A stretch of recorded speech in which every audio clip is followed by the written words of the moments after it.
میرے رب کی مجھ پر عنایت ہوئی، زبیر بھائی آپ کی بھی توجہ، میرے رب کی مجھ پر عنایت ہوئی، کہوں بھی تو کیسے عبادت ہوئی، حقیقت ہوئی جیسے مجھ پر آیا، قلم بن گیا ہے خدا کی زبان۔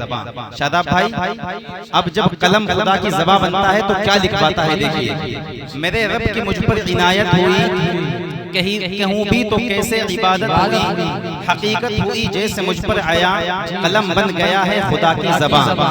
مخاطب ہے بندے سے پروردگار، تو حسن چمن تو ہی پھنگے سگار، تو معراج فن تو ہی پھنگے سگار، تو مصور ہوں میں تو میرا شاہکار۔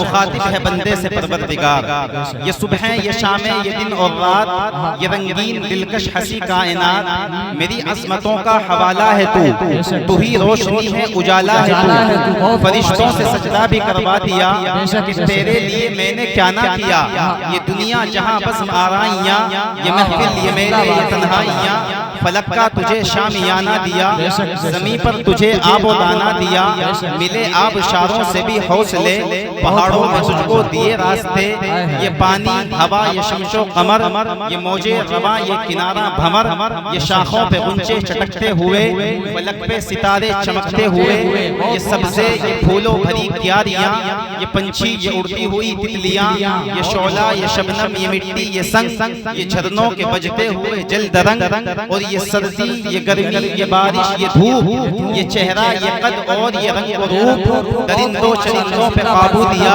تجھے بھائی دے کر کے بازو دیا، بہن دی تجھے اور شریک سفر، یہ رشتے یہ ناتے گھرانہ یہ گھر، کہ اولاد بھی دی دیے والدین، الف لام میم قاف اور عین غین، یہ عقل و ذہانت شعور و نظر، یہ بستی یہ صحرا یہ خشکی یہ تر، اور اس پر کتاب ہدایت بھی دی، نبی بھی اتارے شریعت بھی دی، غرض کے سبھی کچھ ہے تیرے لیے، بتا کیا کیا تو نے میرے لیے۔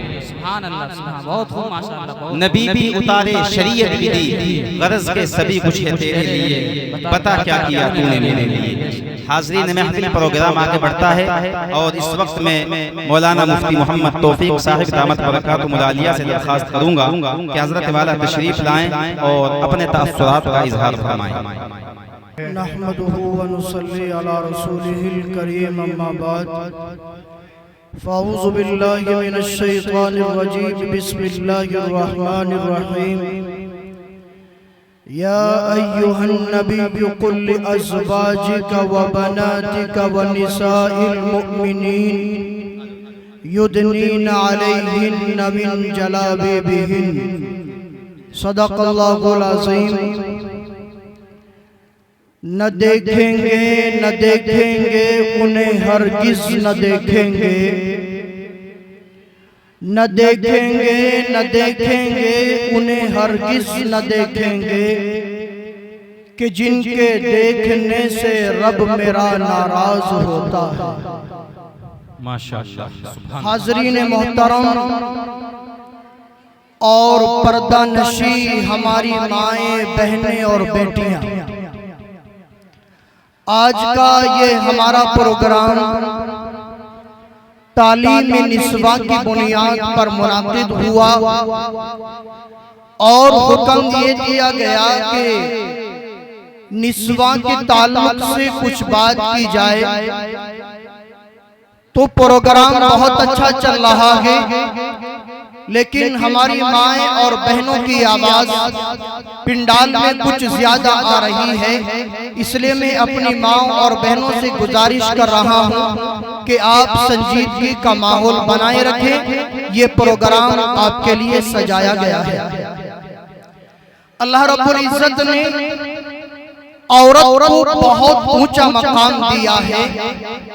مذہب اسلام کے آنے سے پہلے عورت کا گھر میں پیدا ہو جانا منحوس سمجھا جاتا تھا، عورت کا گھر میں پیدا ہو جانا بے برکتی کا اور عار محسوس کی جاتی تھی، لیکن مذہب اسلام آیا، اللہ رب العزت نے عورت کو بڑی عزت و شرافت سے نوازا، اس لیے اللہ رب العزت نے کچھ احکامات تو ایسے اتارے جس میں مرد اور عورت کو برابری کا درجہ دیا، مثلا نماز، روزہ، حج، زکوٰۃ، یہ چیزیں وہ ہیں کہ جس میں اللہ رب العزت نے عورت کو اور مرد کو برابر کا درجہ دیا، لیکن کچھ ذمہ داریاں اللہ رب العزت نے الگ سے عورت کے ذمہ میں ڈالی اور عورت کو الگ سے وہ مقام دیا جو مرد کو نہیں دیا۔ اگر مرد کو وہ مقام ملتا بھی ہے تو بڑی محنت، مشقت، تکالیف کے بعد وہ مقام اور مرتبہ ملا کرتا ہے، جیسا کہ جامع ترمذی کی روایت مبارکہ ہے، اللہ کے نبی جناب محمد عربی صلی اللہ تعالی علیہ وسلم نے ارشاد فرمایا، اذا صلت المرأة خمسها وصامت شهرها وبالت وطاعت بالها فادخل الباب جنتها، کہ عورت اگر یہ چند کام کر لے وہ جنت کے جس دروازے سے چاہے جنت کے اندر داخل ہو جائے۔ وہ چند کام کیا ہے؟ نمبر 1، گھر پر نماز پڑھے 5 وقت۔ نمبر 2، مہینے کے یعنی کہ رمضان المبارک کے روزے رکھے۔ نمبر 3، اپنے شوہر کی اطاعت کرے، پھر وہ جنت کے 8 دروازوں میں سے جس سے چاہے اس میں داخل ہو جائے۔ مرد کے لیے یہ آفر نہیں کہ وہ گھر پر نماز پڑھے گا، روزے رکھے گا اور اپنی بیوی کی خدمت کرے گا، جنت کے جس دروازے سے چاہے داخل ہو جائے۔ یہ آفر یہ مرد کو نہیں ملا، مرد کو یہ کہا گیا کہ آپ کو نماز بھی پڑھنی ہے، گھر پر نہیں مسجد کو جانا پڑے گا، نماز جماعت کے ساتھ پڑھنی پڑے گی، نماز جماعت کے ساتھ پڑھنے کے لیے اذان بھی کہنی پڑے گی، اقامت بھی کہنی پڑے گی، اور اسی پر بس نہیں، اعلاء کلمت اللہ کے لیے جہاد بھی کرنا پڑے گا، طرح طرح کی تکالیف اور مشقتوں کا بھی سامنا کرنا پڑے گا۔ لیکن عورت کو یوں کہہ دیا کہ تو گھر میں نماز پڑھ لے اور بس صرف رمضان کے روزے رکھ لے اور اپنے شوہر کی خدمت کر لے، لہذا تو جنت کا پروانہ تجھے مل جائے۔ میری ماں اور بہنوں، اللہ رب العزت نے آپ کے اجسام کی کمزوری کو مد نظر رکھتے ہوئے اعلان کر دیا کہ تم شوہروں کی اطاعت کر لو، جنت کا تمہیں تجھے بھلا پروانہ ملتا۔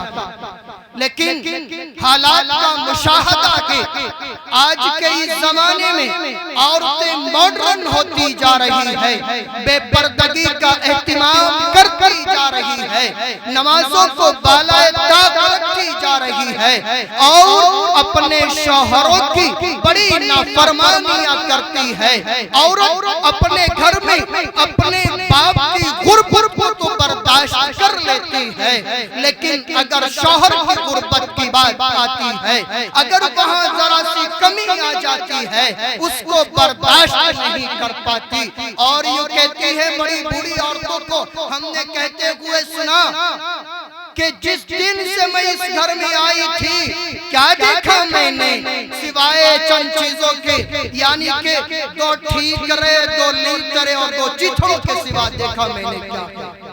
میری ماں اور بہنوں، اللہ کے نبی کا وہ فرمان یاد رکھیں آپ، اللہ کے رسول نے فرما دیا شوہر کی اطاعت کر لو۔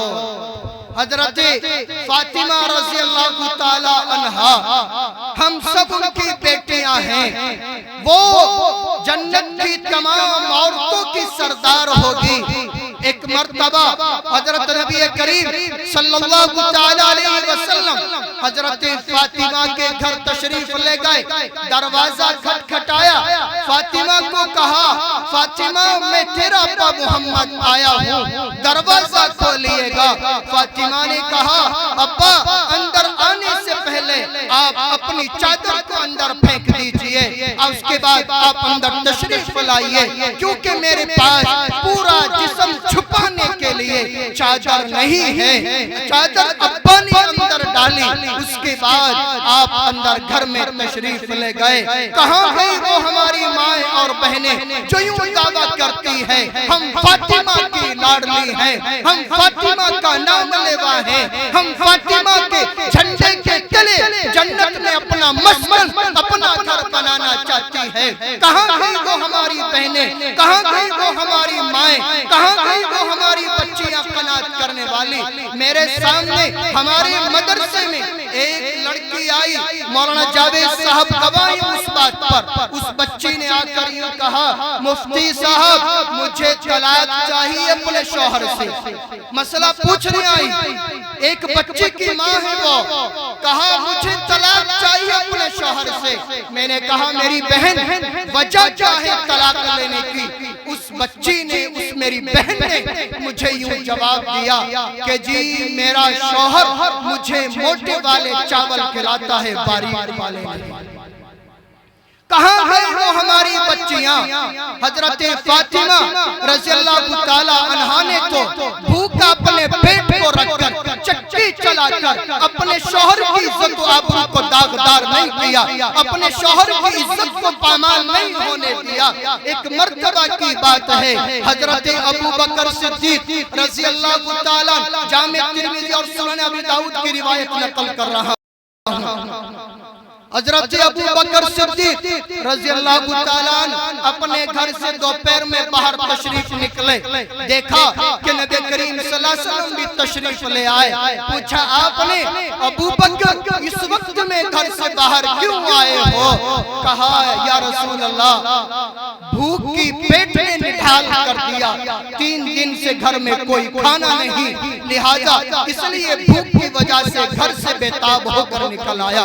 اتنی دیر میں حضرت عمر بھی آ گئے، پوچھا رسول اللہ نے عمر تم کیوں آئے ہو؟ کہا کہ جی حضور بھوک نے نڈھال کر دیا، 5 دن ہو گئے لقمہ کوئی پیٹ میں نہیں گیا، اس لیے گھر سے باہر آ گیا ہوں۔ رسول اللہ نے بھی کہا میں بھی چند دن سے بھوکا ہوں، وہ محبوب جس کے صدقے میں اس کائنات کو سجایا گیا وہ محبوب بھوکا ہے پیاسا ہے۔ حضرت ابو بکر صدیق حضرت عمر سے کہا چلو ابو ایوب انصاری رضی اللہ تعالیٰ عنہ کے گھر جاتے ہیں، ہو سکتا ہے وہاں کچھ کھانے پینے کے انتظام ہو جائے۔ حضرت ابو ایوب انصاری رضی اللہ تعالیٰ عنہ کا دروازہ کھٹکھٹایا، اندر سے آواز آئی کون؟ کہا میں محمد ہوں، میرے ساتھ میں ابو بکر عمر ہیں، ابو ایوب کہاں ہیں؟ کہا وہ تو گھر پر نہیں ہے۔ کہا ہم اس لیے آئے تھے کہ گھر میں کچھ کھانے کا ہو تو دے دیا جائے۔ اس عورت کی آواز یوں آئی محبوب کوئی مسئلہ نہیں، اگر آپ کا بیٹا نہیں آپ کی بیٹی گھر میں موجود ہے، آپ تشریف لائیں، میں انتظام کرتی ہوں کھانے کا۔ اس عورت نے رسول اللہ کے لیے کھانا تیار کیا۔ جب سامنے دسترخوان لگا آپ نے ایک روٹی اٹھائی اور اس روٹی پر کچھ سالن رکھ کر اب حضرت فاطمہ کے گھر پہنچے۔ دروازہ کھٹکھٹایا، بیٹی میں تیرے لیے کھانا لے کر آیا ہوں، تیرا باپ بھی محمد کئی دن سے بھوکا تھا، مجھے یہ لگا کہ میری بیٹی بھی بھوکی ہوگی۔ ہاں رسول اللہ جب وہاں پہنچے دروازہ کھٹکھٹایا، بیٹی اندر سے آئی، کہا ابا ہاں آج 5 دن ہو گئے غذا کا کوئی لقمہ پیٹ میں نہیں پہنچا۔ میری بہنوں کہاں چلی گئی وہ ہماری قناعت؟ ہمارے کپڑے سردیوں کے الگ ہیں، گرمیوں کے الگ ہیں، برسات کے الگ ہیں، شادی بیاہوں کے الگ ہیں، عیدین کے الگ ہیں، پھر بھی ذرا سی اگر شوہر کی طرف سے نان نفقے میں کمی لگ جاتی ہے اس کی عزت کو تار تار کر دیتی ہے، اس کی عزت کو پامال کر دیتی ہے۔ میری بہنوں میری ماؤں ہمارا مذہب ہمیں یہ تعلیم نہیں دیتا کہ ہم اپنے شوہر کی عزت کو داغدار کریں۔ اور اسی پر بس نہیں، میں اپنی ماؤں اور بہنوں سے کہنا چاہتا ہوں حضرت نبی کریم صلی اللہ تعالیٰ علیہ وسلم اپنی بیٹی کے گھر تشریف لے گئے، بیٹی کو دیکھا کہ کپڑے کچھ ہلکے پھلکے ہیں بدن پر، اب واپس آ گئے، دوبارہ گھر میں گئے، دیکھا بیٹی پسینے سے شرابور ہے، بدن پر پسینہ ٹپک رہا ہے، دیکھا بچے نے موٹا کھدر کا کپڑا پہنا ہے، فرمایا کہ بیٹا اتنا موٹا گرمی میں کپڑا کیوں پہنا؟ بیٹی نے یوں کہا، اے اللہ کے نبی، اے میرے باپ، اے میرے والد محترم، آپ نے یوں کہا تھا کہ جو عورت باریک کپڑا پہنے گی، وہ عورت جس کا بدن کپڑے میں کو ظاہر ہوگا، جو چست کپڑا پہنے گی، اس عورت کو جنت کی خوشبو بھی میسر نہیں ہوگی۔ کہاں گئی وہ ہماری مائیں اور بہنیں جو اپنی سطر کو ظاہر کرتی ہے، اپنے جسم کی نمائش کرتی ہے؟ نمائش کرنے کے لیے اللہ نے عورت کو نہیں بنایا، اللہ نے عورت کو بازاروں کی زینت نہیں بنایا، اللہ نے عورت کو گلی کوچوں کی محلوں کی زینت نہیں بنایا، اللہ پاک نے عورت کو گھر کی زینت بنایا ہے۔ لہذا ایک اور حدیث مبارکہ حضرت میمونہ رضی اللہ تعالیٰ عنہ فرماتی ہے کہ مسجد نبوی میں آپ کی مجلس لگی ہوئی تھی، ایک عورت آئی، بڑی اچھی چال اس کی تھی، اور اس عورت نے بڑا اچھا میک اپ اور ڈیکوریشن کی تھی۔ وہ مسجد میں آئی، رسول اللہ نے اپنا چہرہ گھما کر کہا، اے لوگو، تم اپنی عورتوں سے کیوں نہیں کہتے کہ زیب و زینت کو ظاہر نہ کرو؟ اور آپ نے فرمایا کہ اللہ پاک نے بنی اسرائیل پر لعنت نہیں کی، یہاں تک کہ ان کی عورتوں نے بے پردگی کو ظاہر کر دیا۔ اس لیے ماں اور بہنوں، شادی بیاہوں میں اور میرج ہالوں میں، بینکٹ ہالوں میں اپنے بالوں کی، اپنے چہروں کی نمائش نہ کریں۔ علماء نے جو یہاں تک مسئلہ لکھا، چہرہ کھولنے کی تو دور کی بات، بالوں کو کھولنے کی تو دور کی بات، شریعت مطہرہ تو یہ کہتی ہے کہ عورت کی آنکھ جو دوپٹے میں کو نقاب میں کو ظاہر ہوتی ہے، وہ مکمل پردہ نہیں، وہ ناقص پردہ ہے۔ عورت کی آنکھ بھی پردے کے زمرے میں داخل ہے، عورت کا ہاتھ بھی پردے میں داخل ہے۔ ہماری مائیں اور بہنیں آج کل برقع پہنتی ہے، جس میں بڑا فیشن نظر آتا ہے۔ میری بہنوں، میری ماں، میری بیٹیوں، شریعت میں برقع فرض نہیں، شریعت میں پردہ فرض ہے۔ بات سمجھ میں آتی؟ پردہ کیا جائے سر کے بال سے لے کر پاؤں کے ناخن تک، اس میں ہاتھ بھی داخل ہے، اس میں آنکھ بھی داخل ہے، لہذا پردے کا اہتمام کیا جائے۔ اور اگر یوں ہی بے پردہ گھومتی رہی، بے حجابانہ زندگی گزارتی رہی، یوں ہی گھومتی رہی، پھر یاد رکھنا آج آپ کی قیمت پردے کے اندر ایک ہیرے کی ہے، اور اگر یوں ہی بے پردہ گھومتی رہی، پھر آپ کی قیمت لوہے کی ہو جائے۔ مثال سے سمجھئے گا، ہم نے دیکھا سنار کی دکان پر جا کر ایک چھوٹا سا ہیرا ہے، اس نے کانچ کا ایک باکس بنا رکھا جس کو سامنے کا کاؤنٹر بولتے، اس کاؤنٹر میں شیشہ لگایا، اس شیشے کے اندر ایک ڈبہ رکھا، کانچ کا یا پلاسٹک کا سیپ کا، اس کے اندر ایک اور چھوٹی ڈبی رکھی، اس کے اندر کپڑا ہے، اس کے اندر وہ سونا یا ہیرا جو کچھ بھی ہے وہ اس نے محفوظ رکھ رکھا۔ کیوں؟ اس پر گرد نہ پڑ جائے، اس کی چمک میں کمی نہ آ جائے، اس لیے اس کو کپڑے میں 2-3 ڈبوں میں چھپا کر کے رکھا۔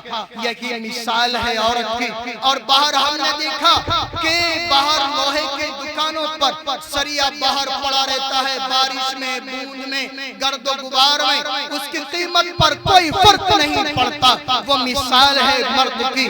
اگر مرد باہر گھومتا ہے اس پر کوئی فرق نہیں پڑتا، لیکن اگر وہ عورت پردے سے باہر آ جائے، وہ ہیرا کپڑے سے باہر آ جائے، وہ ہیرا باہر تاک میں سجا دیا جائے یا دیوار پر لگا دیا جائے یا باہر بورڈ پر سجا دیا جائے، اس ہیرے کی قیمت ختم ہو جائے گی۔ لوگ یہ کہیں گے ہو سکتا ہے یہ نقلی ہو، باہر سجانے کے لیے، دکھانے کے لیے لگا دیا گیا ہو۔ باہر عورت گھومیں گی، لوگ کہیں گے یہ لپھنگی ہے، یہ عورت بے حیا ہے، اس کا چال چلن درست نہیں ہے۔ اس لیے ماں اور بہنوں، اگر اپنی عزت چاہتے ہو، اپنی شرافت چاہتے ہو، اپنا وقار مجروح ہونے سے بچانا چاہتے ہو، پھر گھروں کی زینت بننے کی کوشش کرو۔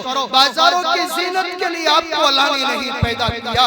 ہاں یاد رکھنا عورت چست لباس پہنے گی، اپنے بالوں کو کھول کر بینکٹ ہالوں کی، سنیما ہالوں کی، بینکٹ کی اور سنیما گھروں کی زینت بنے گی، پھر یاد رکھنا ایسی عورت کو جنت کی خوشبو بھی نہیں ملے گی۔ اللہ سے دعا کریں اللہ ہم سب کو عمل کی توفیق عطا فرمائے۔ وما توفیق الا باللہ۔